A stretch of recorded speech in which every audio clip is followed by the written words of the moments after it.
자, 그러면 사례를 가지고 한번 살펴보도록 하겠습니다. 자, 요거는 실제로 과세를 한 겁니다. 어떻게 과세를 했냐면 사건 번호를 말씀드릴까요? 아, 네, 한번 말씀해 주시면. 대법 2013도 20318 판결입니다. 네. 사실관계를 말씀드리면 이 법인이 있었는데 여긴 고철 수거업을 하는 업종이었습니다. 그런데 이 대표이사가 가공경비를 계상합니다.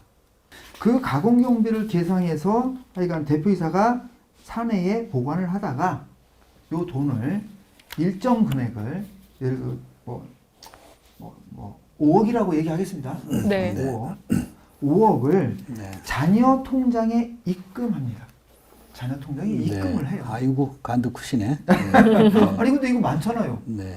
우리 뭐 옛날에 다 매출 누락하면 뭐 아들 통장 하나 만들어서 글로 돈 보내주세요. 우리 많이 했잖아요. 그죠? 많죠. 옛, 네. 옛날이죠, 옛날. 요즘은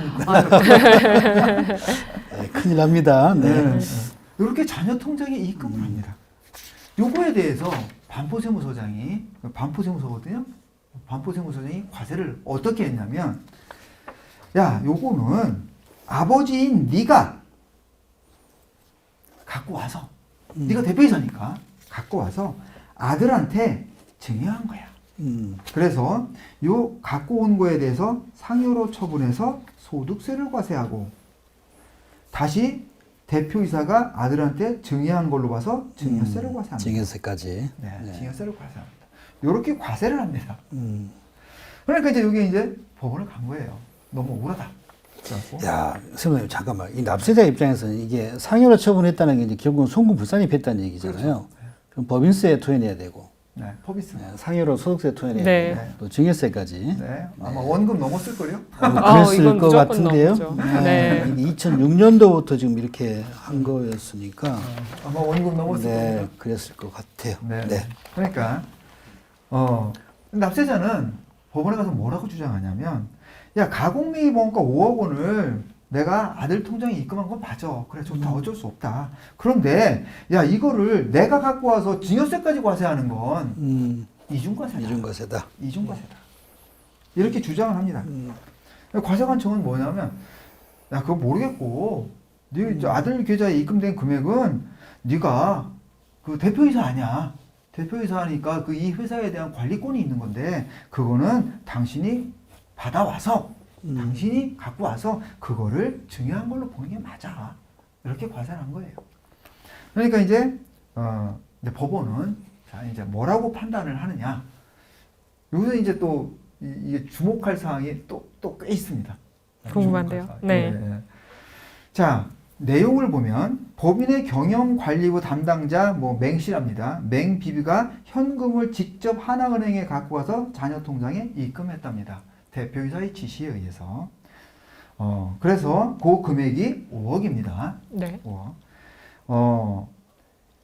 이 5억이 자녀의 계좌에 입금된 것은 아버지의 의사결정 및 지시에 의한 것은 맞다.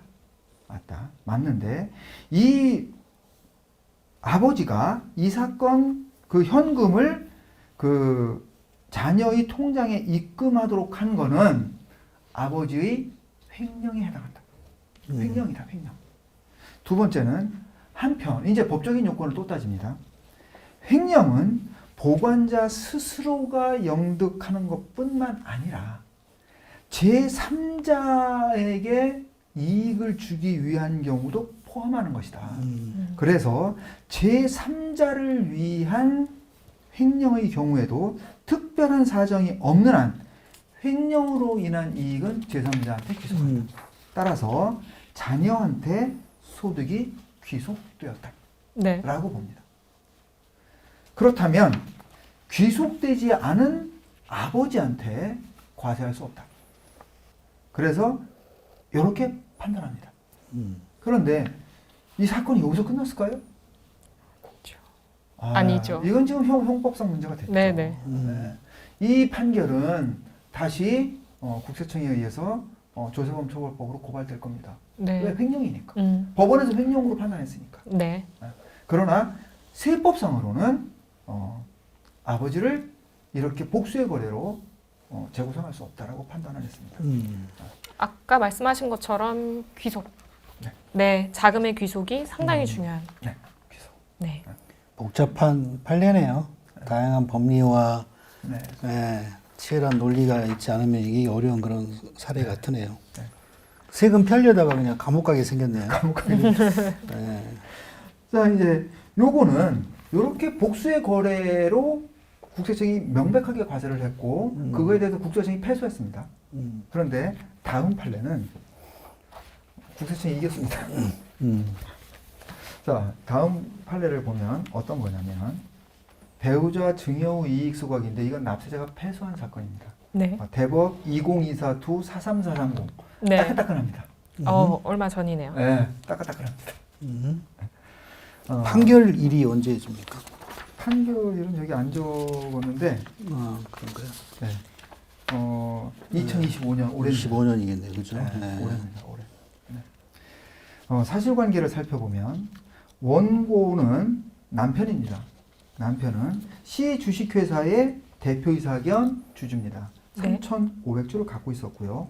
부인은 사내이사 겸 주주였는데 1,500주를 갖고 있었습니다. 2017년에 부인이 남편한테 자기 주식 1,500주를 증여합니다. 네. 그래갖고 남편이 배우자 공제를 해서 증여세는 없다고 신고를 했어요. 그런데 조금 있다가 2017 이제 이건 1월이었는데 2017년 10월에 이번에는 원고 남편이 지금 이제 부인은 1,500주를 갖고 있다가 남편한테 다 줬잖아요. 네. 다 줬다가 이번에는 남편이 2,560주를 증여합니다. 증여. 단가가 약 23만 4천 원이 나와서 5억 9,900만 원입니다. 5억 9,900만 원. 증여 공제에 딱 맞췄죠? 네. 이것도 그러면 교차 증여네요? 네, 결국은? 교차증입니다. 소각이 2번 일어났냐, 한 번 일어났냐. 그 그 차이네요. 거고. 네. 그러고 난 다음에 이 부인이 이익 소각을 해요. 즉, 이 부인이 감자를 해요. 네. 그래서 그 감자 대가를 받아서 남편한테 줍니다. 기속이 네. 기속이 틀어지는군요. 기속이 바뀌는 거예요. 네. 줍니다. 네. 줍니다. 그래서 이 남편이 가지급금을 상환해요. 셋 다 다들 탄식을 금치 네. 못하는 네. 상황이긴 하네요. 네. 네. 그런데 이제 여기에 세무서의 과세 방법이 다릅니다. 네. 보통의 경우에는 원고 네가 이익 소각한 거야라고 보면 쟁점이 없었어요. 네. 그런데 이렇게 과세 안 합니다. 이렇게 과세를 한 게 아니고 어떻게 과세했느냐면 자, 요 2017년 부인이 감자한 거는 2,560주를 남편한테 증여받아서 감자했잖아요. 네. 근데 요 전에 1,500주는 부인이 갖고 있다가 남편한테 증여했잖아요. 네. 그래서 어떻게 과세를 했냐면 1,500주는 부인이 네 거를 갖고 있던 거를 이익 소각한 것이고 그래서 1,500주에 해당하는 거는 부인한테 과세를 하고 네. 부인한테 과세를 하고 나머지 2,560주에서 1,500주를 뺀 1,060주는 남편이 이익 소각했다 라고 과세해서 남편한테 또 과세를 합니다. 이렇게 나누어서. 자, 이거를 원고, 남편이 다 과세, 이익 소각했다고 해서 보면 세금이 줄어듭니다. 왜 그러냐면, 그러네요. 1,500주는 부인한테 증여받았잖아요. 네. 그때의 증여가액이 취득가액이 되니까, 네. 이 1,500주는 증여가액이 취득원가로 돼서 이익 소각의 이익이 별로 안 나오고, 네. 자기가 원래 갖고 있던 1,060주만 주당 10,000원이 되는 거예요.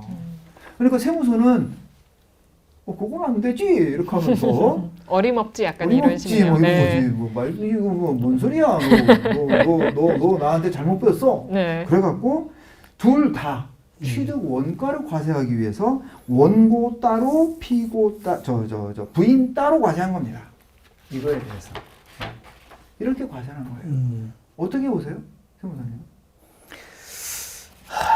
충분히 뭐 이게 그 과잉 과세 이런 걸 떠나서 아까도 말씀 뭐 법원의 판결이 케이스 바이 케이스이지만 그 국세청의 과세권 관련된 심판에 이런 것도 보면 어떤 것들은 그냥 상식적으로 봐도 아 이건 좀 무리한 과세인데 라는 생각이 들 때가 많이 있거든요. 뭐 가능성 여부를 따지면 사실은 뭐 얼마든지 가능하겠죠. 아니 근데 이것도 복수의 거래로. 그러니까 이제 정당한 네. 것 같으세요? 그게 이제 일관성이 있는 그런 과세 원칙이 사실은 저는 있기 힘들죠. 이 정도는 좀 무리가 되지 않나라는 생각이 드네요. 왜냐하면 아까 계속 저희가 얘기했던 취지가 너무 단일의 거래를 복수의 거래로 판단을 해버리면 이게 너무 과세관청의 과세권의 무한 확장이 될 수 있어서 아무리 이게 그러니까 과세관청에서 보기엔 합리적이라고 하더라도 어느 정도 저는 이렇게 단일의 거래를 복수의 거래로 보는 거는 좀 과세관청에서 좀 그렇게 하면 안 되지 않나 이런 생각이 들긴 합니다. 저는 이 법원에서는 납세자가 졌습니다. 네. 이 과세가 정당하다고 그냥 판단하고 끝났어요. 네, 이제 쌤은 이제 그 법원의 판결도 잘못됐다라고 좀 보시는 저는 거죠? 잘못됐다고 그죠? 생각해요. 네. 엄격하게 보면 네. 1060주는 취득 원가, 그 다음에 1500주는 원가 인정해줘야죠. 저는 그게 맞다고 봅니다. 아니 이 내용을 보면 괘씸하긴 해요. 네. 그러나 괘씸하다는 것과 과세가 정당하다는 건 다른 문제잖아요. 그렇죠. 그렇긴 네. 하죠. 네. 그래서 저는 이거는 사실은 법원의 판결도 저는 정당하다고 생각하지 않습니다. 개인적인 견해입니다.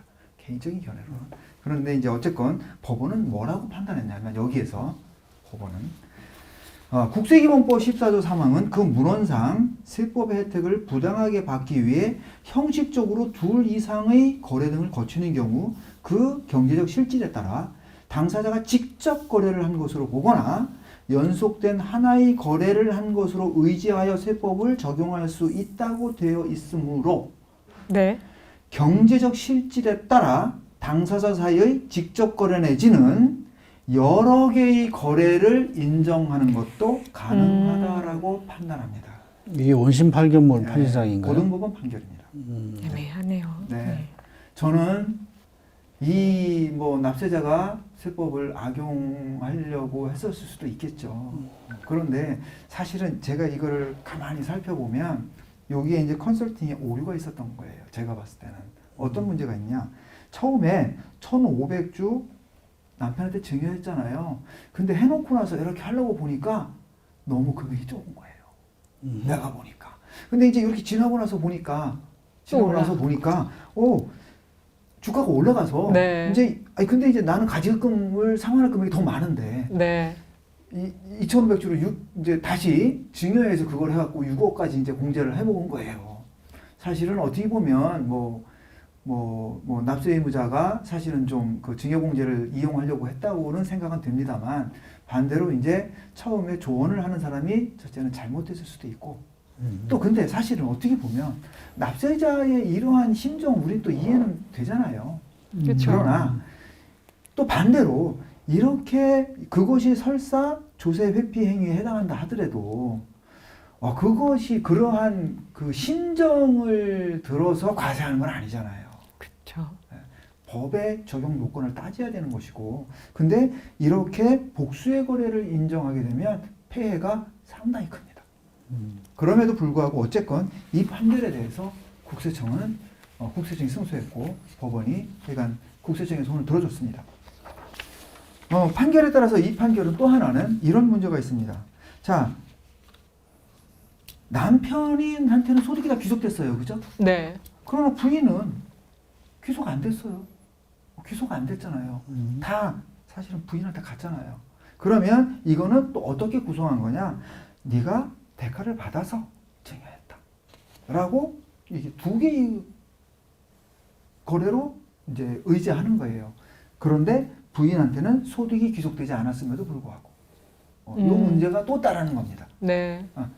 아까는 여태까지의 판례가 소득이 귀속되지 않은 자한테 과세할 수 없다는 거였잖아요. 그거는 조금 명확한 입장이었었는데. 네. 네. 여기는 여기에는 이게 숨어 있는 거죠. 배우자한테는 경제적 실질이 귀속되지 않았잖아요. 네. 그럼에도 불구하고 자기 보유분 1,500주에 대해서는 자기가 이익 소각한 걸로 봐서 과세한 거기 때문에 경제적 실질이 귀속되지 아니한 사람한테 과세한 겁니다. 그러니까 우리가 판례를 해석할 때 그 판결이 반드시 옳다라고 보는 거는 저는 아니라고 생각합니다. 판사님도 잘못 판결할 수 있죠. 그리고 미처 그럼요. 심리를 잘못 볼 수도 있는 거예요. 네. 보는 관점이 다 다르기 때문에. 보는 관점이 다르니까. 그래서 여기서는 귀속의 실질에 관한 거에서도 여러 가지 제가 뭐라고 말은 못 드리겠습니다. 제가 뭐 판사 입장은 아니어서.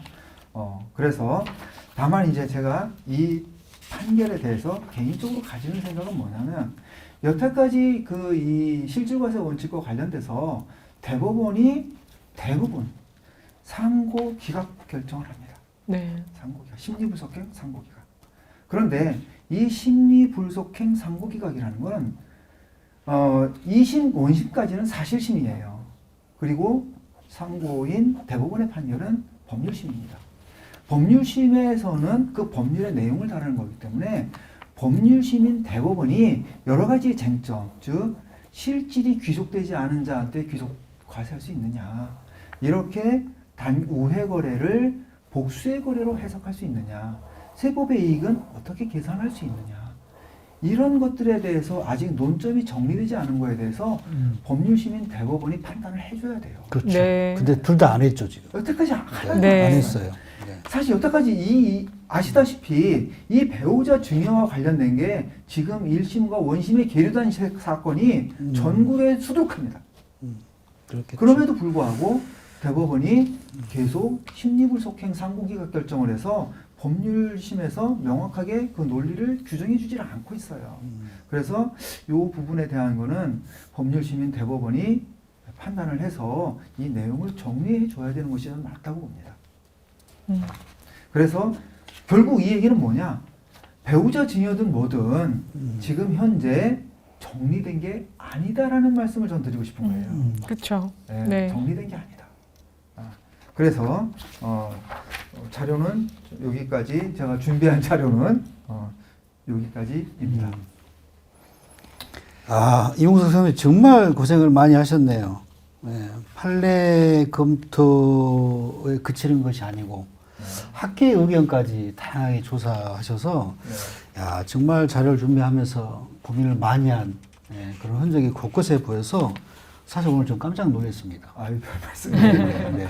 우리 컨설팅 업계 새로운 강자가 네. 하신 게 아닌가. 저희 유튜브 안에서 싶네요. 이렇게 실질과세 원칙에 대해서 심도 있게 고민하고 연구를 해서 이렇게 네. 준비해 주신 세무사님은 아직까지 없지 않았나 이런 생각도 드네요. 근데 또 한편으로는 그런 것 같아요. 그러니까 나름 의미 있는 그런 시간이었는데 우리가 어떤 국세청의 어떤 그 과세 행위와 법원의 판결 이런 걸 통해서 어떤 과세의 어떤 그런 그 틀을 잡을 수 있는 그런 공부가 돼야 되는데 그 상황에 따라서 이 기속의 실질 관련된 것도 법원에서 합리적인 판단하는 경우도 있고 또 그렇지 않은 사례도 있어서 사실은 약간 혼돈의 상태. 근데 그거를 이제 또 이 반증을 하는 것 같아요. 어떤 텍스 플래닝을 수행할 때 그만큼 세무 리스크 진단이 중요하다. 네, 쉽게 맞습니다. 결정해서는 안 된다라는 맞습니다. 그런 반증을 또 하게 되는 그런 소중한 시간이지 않았나 싶습니다. 네. 정말 고생 많이 하셨습니다. 네. 마지막으로 이제 네. 제가 이제 저의 이제 드리고 싶은 말씀을 이렇게 드리면서 이 시간을 정리하도록 하겠습니다. 이 절세 컨설팅 현장에서 아마 이 배우자 증여는 아마 뭐 고전 클래식이죠. 네. 네. 이거에 해당할 겁니다. 그래서 아무도 이 위험이 없는 거라고 다 치부를 하는 경우가 대부분이잖아요. 근데 과연 그러한가 하는 거예요. 그렇죠. 네. 절대 저는 그렇지 않다고 봅니다. 그리고 이 앞서 살펴본 대로 이 법원에서 전혀 다르지 않은 쟁점 여긴 진짜 수두룩합니다. 그럼에도 불구하고 아무런 위험이 없는 것처럼 치부되는 것이 저는 대단히 위험한 상태라고 저는 생각을 합니다. 그래서 이 절세 컨설팅에 있어서 이 실질과세 원칙이라는 것은 정말 보이지 않는 치명적인 위험이라고 저는 생각을 해요. 맞습니다. 그래서 그렇다고 납세자의 입장에서 이러한 위험을 감수하지 않으면 그냥 나오시는 대로 그냥 세금 내면 돼요. 근데 우리가 세금 계산해 보면 정말 상상 이상의 세금이 나옵니다. 뭐 이제 앞으로 뭐 이렇게 하면서 제가 세액 계산을 하면서 이렇게 해보면 정말 상상 이상이에요. 깜짝 놀래요. 네, 그렇죠. 아시죠? 깜짝 놀랍니다. 그러면 그러한 세금을 그냥 내시면 돼요. 그런데 이거를 그 리스크를 부담하지 않으면 그런 세금을 내면 되는 것이고, 그러면 조금이라도 더 절세를 하려면 그 리스크를 감수해야 되는데, 그러면 그 리스크를 가장 효과적으로 회피할 수 있는 방안을 같이 연구하셔야죠. 즉, 네. 저는 권하고 싶은 건 뭐냐면, 조세 전문가 세 군데 이상 컨설팅을 받아라. 그래서 비교하셔라. 누구 한 사람의 말을 믿지 말고 최소한 세 군데 이상을 컨설팅을 받아봐라. 그래서 비교하셔라. 두 번째는 앞으로 이 상속세가 세 부담이 지금 최근 이렇게 상속세 부담을 좀 낮춰야 된다는 논의가 있으신 건 아시죠? 네네. 생각하면 어떻게 생각하십니까? 상속세 부담이 좀 낮아질 것 같습니까? 저는 그래도 계속 그런 언론의 입장이나 이런 것들이 낮아진다는 쪽으로 가고 있어서 저는 조금 기대하고는 있는 입장입니다. 사실 저희 입장에서는 안 줄어드는 게 더 좋긴 하죠. 왜냐면 그래야 컨설팅 해드릴 수 있는 것들이 많아지다 보니까. 근데 저는 그렇게 네. 생각하지 않아요. 그러세요? 저는 지금 세법상 이렇게 예를 들어서 유산세 체계로 바뀌고 하고 하면서도 상속세나 증여세가 크게 줄어들 수는 없다. 왜 그러냐면 우리나라의 인구 구가 감소하는 상태에서 재정 수요는 늘어나고 복지 수요는 늘어나고 있거든요. 세수가 늘어날 곳이 없어요. 소득세나 법인세나 부가세를 증가시키면 기업이 떠납니다. 물론 이제 상증세를 과세해도 기업이 떠나는 건 마찬가지일 수 있지만 법을 개정해서 소득세나 법인세를 증가시키는 거를 증세를 법률로 하는 거는 어려워요. 그러나 상증세는 가만히 있으면 돼요. 안 깎아주면 돼요. 그래서 상증세가 획기적으로 낮아지긴 저는 어렵다고 봅니다. 왜? 세수가 늘어날 때가 여기밖에 없어요. 근데 세무사님 그 무서운 상속세는 우리 네. 다른 편에서 한번 신문을 하시죠. 무게가 너무 무거워진 것 같아요. 네. 그러니까 그래서 네. 저는 제가 꼭 드리고 싶은 말씀은 우리가 안전하다고 믿는 곳에도 충분히 위험이 있으니까 그 위험을 충분히 감지하시고 인지하시고 이 리스크를 회피하기 위해서 꼭 전문가와 그것도 세 군데 이상. 네. 세 군데도 모자랄 수도 있죠. 그 세 군데가 증여이익 소각은 세무상 위험이 1도 없는 거래라고 생각하는 사람이면 또 큰일 나는 거죠. 그럴 수도 있겠죠. 네. 그러니까 그거를 이제 시청하시는 대표님들께 이렇게 말씀드리면서 오늘 시간은 여기까지 하도록 하겠습니다. 네. 고맙습니다. 수고하셨습니다. 네. 박수로 마무리할까요? 네.